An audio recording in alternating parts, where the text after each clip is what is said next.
What's cracking YouTube? My name is Punch, and welcome to episode 10 of Coteinn region Pokemon, the series where I introduce you to the region I'm designing and the fake Pokemon that live within. In this final episode, we're going to take a look at the final evolutions of the Coteinn starter Pokemon. Now, when we looked at the first stage evolutions, I pointed out how I normally like to tell a bit of a story about how and where you would find the featured Pokemon, but we already know how you got your starter. So once again, I encourage you to get creative and have a think about what your journey through Coteinn might look like, and let me know the circumstances under which your starter reached its final form. I got some super creative responses last time, from gym battles to villains to creepy guys in the middle of the jungle, so I'm looking forward to seeing what you guys come up with this time around. If you chose the grass starter, Sproutling, then yours has probably been a rather emotional journey. You started your journey with this adorable and rather dependent little guy. Sproutling aren't much good at taking care of themselves, so no doubt those first few weeks would have been an adjustment, but a powerful bonding experience all the same. However, upon evolving, they develop new strength and a new typing, neither of which they know what to do with. Grasspunk resent how weak and dependent they used to be, and seek to do everything they can to prove how much they've changed. You'd have found your newly evolved Grasspunk to be suddenly extremely moody and volatile. Grasspunk long to develop a sense of purpose, and aren't automatically sure that they'll find that with their trainer.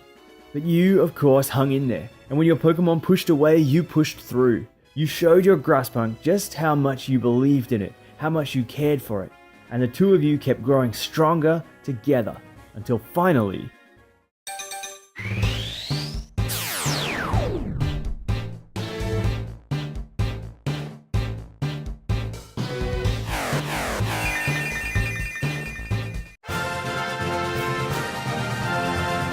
Grimleaf, the new harvest Pokemon. They use their scythe to sap the life energy of their victims. It is said that Grimleaf used this energy to breathe life into dying forests, providing homes for displaced Pokemon. Grimleaf's signature move is called Thirsting Scythe, and it works like a Dark-type version of Hornleech, a physical Dark-type move that allows Grimleaf to also restore its own HP. As it matured, your Grasspunk's resentment for its past weakness has transformed into a deep desire to protect those weaker than itself. As Grimleaf, it has found its purpose to fight by your side, against all who would seek to oppress or take advantage. Perhaps though, you started your journey with the fire type, Squirrel. Your journey was likely very different in many ways. Squirrel are cautious creatures, so it likely took you some time to earn your Pokemon's trust. However, as it learned to trust its trainer and evolved into Feral, your Pokemon would have gained a brand new level of confidence. So much confidence, in fact, that it felt safe enough with you to really push its abilities to the limit. Though Feral can't fly, they love to glide and sometimes attempt dangerously long stretches. You certainly would have found yourself nervous for your Feral's safety on more than one occasion. Feral, the mischievous spirits they are, would have loved that, deriving a morbid sense of satisfaction from the reactions it could get out of you. As they grow, however, Feral learn that causing fear can go beyond fun and games, and in fact, it can be incorporated into Pokemon battling. Together you trained your Feral honing its terrifying tactics, until...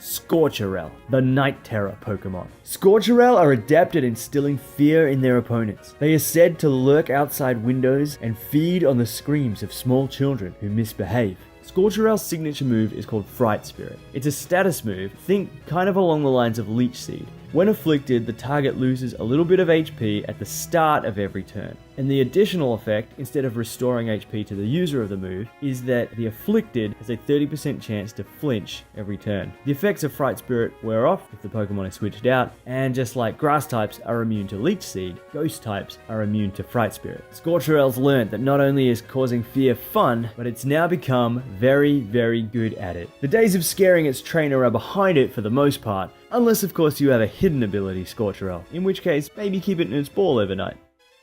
And finally, what of those who chose the water starter? From the word go, your Sprager was probably a handful. They are constantly trying to prove their strength and show their trainer how tough they are, which often results in much mess and breakage. Eventually, that strength was taken to a new level when Sprager evolved into Aquafor. And if you thought your Sprager was a handful, Aquafor would have definitely tested you. Upon evolving, they become bigger, stronger, and even more playful. And it may have taken you some time, and possibly some bruises, to teach your little powerhouse how to rein it in and show affection in ways other than play fighting. As you became stronger together, your Aquafor would have grown aware of the one vital thing it lacked: discipline. But as you worked together, as you helped each other to focus, you were able to draw out the true strength of your water spraying wrestler when...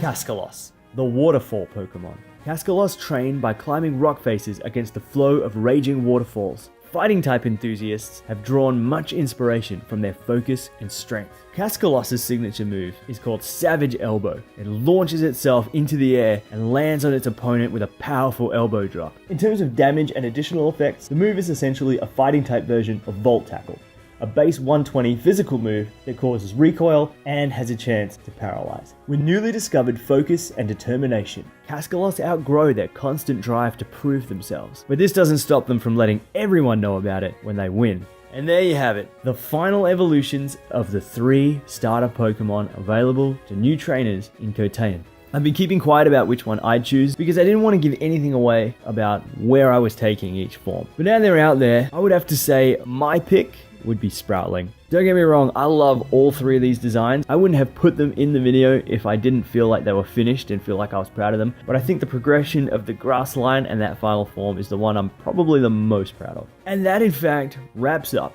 this little 10 episode series that I committed to putting together for this channel. It's been so much fun, and I have been stoked to see my little channel grow from 3 to 85 subscribers and to get to meet and interact with so many of you about Pokemon. So my question to you all today is, what would you like to see me do next on the channel? I've still got stacks more ideas for fakemon and the Coteinn region, as you can probably tell by the homemade sprite sheet that I've been using as a background. But the reality is, I have more ideas than I have time. So I need to pick and choose what I actually make videos about. Do we do a second season of this series? Do we focus on regional variants or prehistoric Pokemon or new evolutions? I don't know. So I'd love for you to let me know in the comments. What do you like most about this channel? And what, if anything, would you like to see more of? Thank you so much for checking out the video. And until next time, my name is Neck Punch.